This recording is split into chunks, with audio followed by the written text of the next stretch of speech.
So hello everyone, आज 75 our challenge का तीसरा दिन और तीसरे दिन हमने कैसे ट्रेड किया। निफ्टी में ट्रेड किया कि बैंक निफ्टी में प्रॉफिट हुआ कि लॉस, क्या हमारा ट्रेड लेने का रीजन था, जानते हैं सब कुछ इसी वीडियो में। तो बने रहिए वीडियो के एंड तक। अगर आपने अभी तक वीडियो को लाइक नहीं किया प्लीज लाइक कर दे, चैनल को सब्सक्राइब कर दे, क्योंकि आपको यहाँ पे कुछ सीखने को मिलता है और मिलता रहेगा। तो चलो शुरू करते हैं आज का वीडियो। आज के दिन के प्रॉफिट और लॉस को रखते हैं साइड में, पहले समझ लेते हैं ट्रेड्स को कि मार्केट किस प्रकार आज चला। तो सबसे पहले देख लेते हैं निफ्टी 50 को। निफ्टी 50 में यहाँ से मार्केट गैप डाउन ओपन होने के बाद ऊपर की साइड गया, सीधे मूव किया, लेकिन इसमें जो प्रीमियम है वो आपके नहीं बढ़े। तो मार्केट एक कंटिन्यू एक रेंज में रहने के बाद यहाँ पे ऊपर नीचे आके एक रेंज में फंसा रहा। तो एक बाद में इस लेवल तक जब मार्केट आया तो मेरे को ये यहाँ से लगा कि एक ट्रेंड लाइन यहाँ से मार्केट में आ चुकी है, और मैंने इसको ट्रेंड लाइन को ड्रॉ किया और बैठे रहा कि इस ट्रेंड लाइन का वेट करा कि कब ये ब्रेक हो जाए तो मैं यहाँ से ट्रेड ले सकूं। लेकिन ये ट्रेंड लाइन ब्रेक होने का नाम यहाँ पे आई तब मेरे को लगा कि ये ब्रेक हो सकती है, लेकिन जो रिलायंस थी वो इसके अगेंस्ट में जा रही थी, इसलिए मेरे को यहाँ से कंफर्मेशन हो गया कि निफ्टी में तो आज ट्रेड नहीं मिलने वाला है। तो मैंने किया बैंक निफ्टी को, बैंक निफ्टी में गया और बैंक निफ्टी में मैंने ट्रेड किया।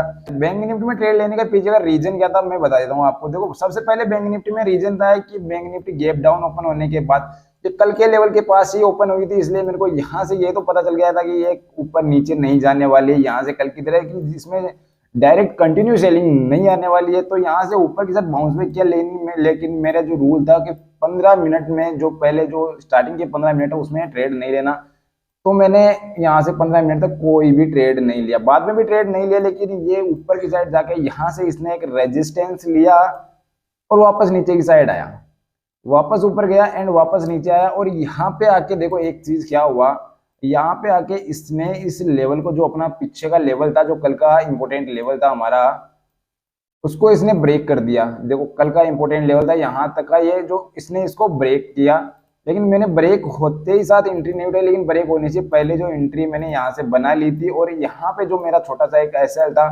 वो हिट हो गया। यहाँ पे मैंने एंट्री बनाई और यहाँ तक का जो मेरा टारगेट था वो मेरा डे लो तक का था।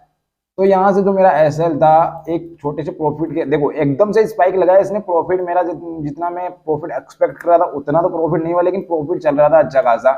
लेकिन जैसे ही इसने स्पाइक लगाया फिर इस ग्रीन कैंडल को वापस बना दिया और मेरा जो एसएल है हिट हो गया। तो यहाँ से सबसे पहला जो मेरा एसएल था वो यहाँ पे हिट हुआ, और बाद में मैंने फोमो में आगे एक ट्रेड कॉल का यहाँ पे प्लेस कर दिया और उसका जो एसएल था मैंने यहाँ तक का लगा दिया कि ये जो अपना दोबारा यहाँ तक जाएगा ये, लेकिन ये पहले नीचे आया फिर ये कंटिन्यू किया। तो यहाँ पे भी दूसरा एसएल हिट हो गया और फिर मैंने आराम से 2 एसएल हिट करवा के आराम से वेट किया, और बाद में इसने यहाँ पे जाके ट्रेड दिया, लेकिन उस ट्रेड का भी कोई मतलब नहीं निकला, क्योंकि एक ही कैंडल में जाके वापस ये नीचे आ गया, बाद में अपना सस्टेन नहीं हो पाया वहां पे। तो यहाँ पे एक ट्रेड मिला था बैंक निफ्टी में तो वो ट्रेड भी नहीं मिला।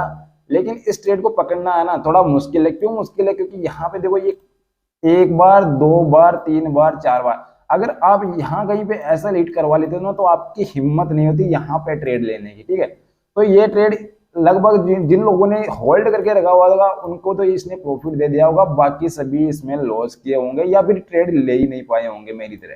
क्योंकि मेरा तो जो दिन के 2 ट्रेड थे वो हो चुके थे, इसलिए मैं तो आगे प्लान ही नहीं कर रहा था। लेकिन मैं मार्केट में कंटिन्यू यहाँ तक बैठा हुआ था कि मार्केट आज कर क्या रहा है। लेकिन मेरे को यहाँ जैसे ही यहाँ तक आया, यहाँ तक ये कैंडल वापस बाउंस बैक की, तो मेरे को पता लगा कि आज जो मार्केट है वो साइडवेज रहने वाला है। एक आध ट्रेड मिल सकता है लेकिन मार्केट पूरा का पूरा साइडवेज रहने वाला।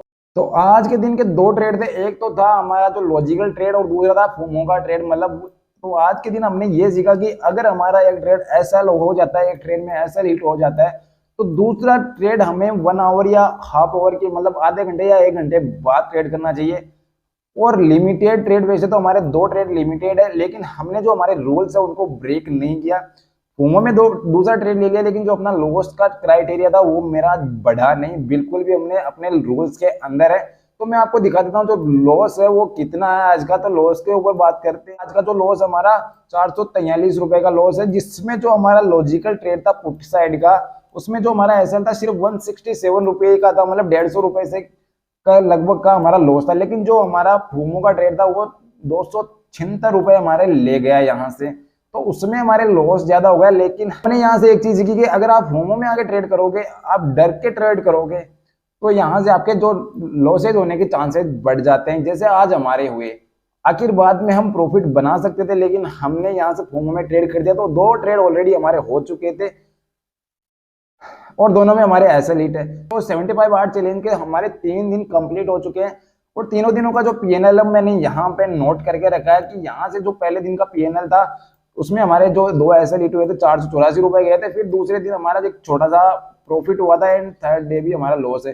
तो ये वीक हमारे लिए काफी जो ज्यादा खराब मान सकते हो। नेक्स्ट वीक देखते हैं, कुछ बढ़िया करने की कोशिश करेंगे, बड़े टारगेट्स बुक करेंगे। तो बने रहिए आने वाले वीडियोज में, आपको भी कुछ सीखने को मिलेगा और मुझे भी कुछ एक्स्ट्रा सीखने को मिलेगा। तो मिलते हैं नेक्स्ट वीडियो में नए टॉपिक के साथ, तब तक के लिए बाय बाय, जय हिंद।